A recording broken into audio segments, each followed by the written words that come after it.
Apple has been positioned for a long time to be very dominant in the consumer market, particular regards to the iMac as a product, the iPod, the iPod Touch.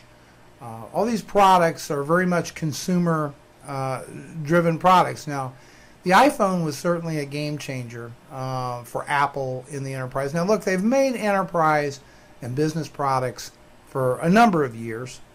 And particularly, their Xan is a enterprise product, but also their Mac Pro line of computers is also a business class system. The Xserve, their server platform, and OS 10 Leopard server, now Snow Leopard server. These are enterprise and small business class systems that Apple's got out there. So, with the introduction of Snow Leopard, Apple has taken things to another level, getting their products into the workplace. In particular, one thing that has held Apple back in many companies is the lack of support for Microsoft Exchange Server.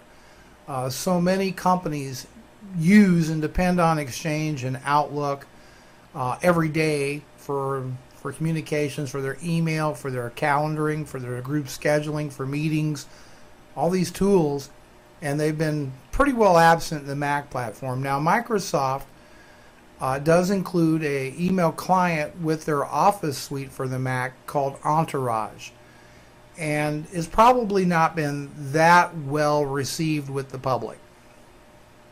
I personally have it. I never cared for Entourage. It, to me, never really looked like a Mac application. Everything just looked really kind of weird to me with Entourage. I didn't find it particularly useful. Some people like it. Some people really like Entourage, but I think the majority of folks don't like it. And Microsoft has acknowledged this. And when the next version of Office comes out, they're dropping Entourage and they're actually going to make a version of Outlook for the Mac. So that's good news. But Snow Leopard brings something new to the table. It brings Exchange support to the Mac platform. In particular, Apple Mail now talks directly with Exchange Server. The address book synchronizes with the Exchange Server, and their calendaring program called iCal synchronizes with Exchange Server.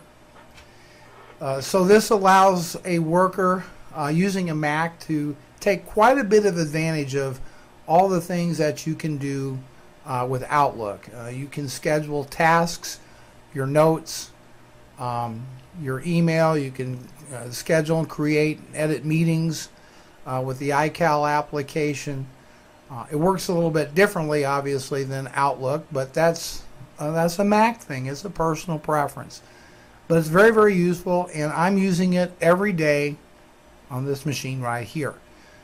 I upgraded to Snow Leopard within a few days after introduction, and it works well. I've got a hosted Exchange account. I think you've heard me all talk about hosted Exchange.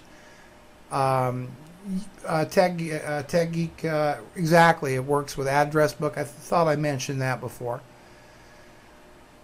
So all this support is built in for the business platform. Now the question is, what is the real business proposition, the real value proposition of having Apple computers in the workplace? I've done a lot of research in this area.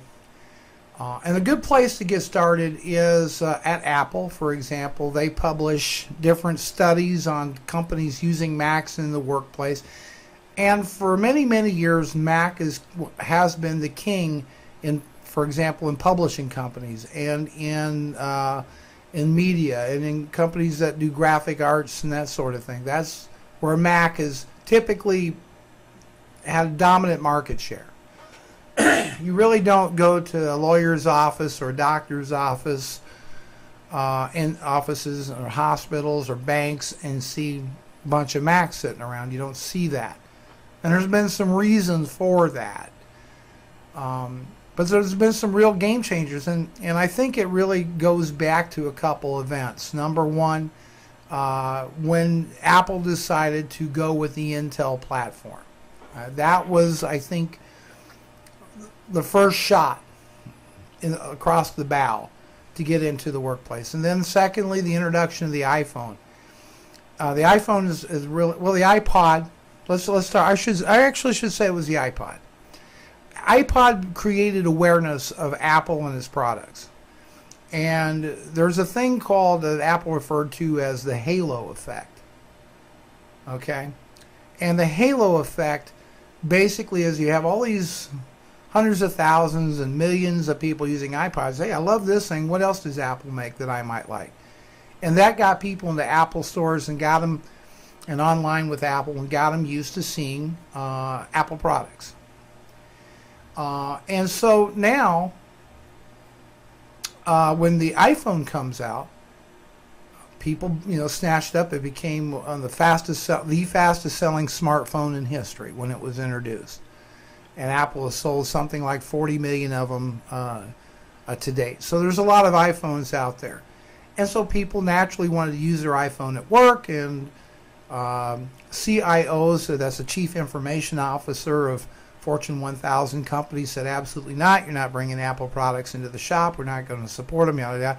They didn't have exchange support, but people wanted to use them. And so Apple ultimately licensed the ActiveSync technology, or I believe it was ActiveSync technology with the iPhone from Apple. And then they started baking in exchange support with the Snow Leopard client software. This is a big step. Now, Macs play very nice in a Windows network, all right? They're fairly simple to bind to an Active Directory. It's not that difficult to bind a Mac to an Active Directory. The file sharing works rather well with the Mac. I think they play pretty nice at the end of the day. So that's no longer really, it used to be kind of a pain in the butt. I know when I first got this machine running Small Business Server, I had quite a challenge for a Small Business Server to accept that Macintosh. There was some things on the server side that I had to change with encryption and authentication in order to get the two to really agree to communicate with one another. But ultimately I got the job done.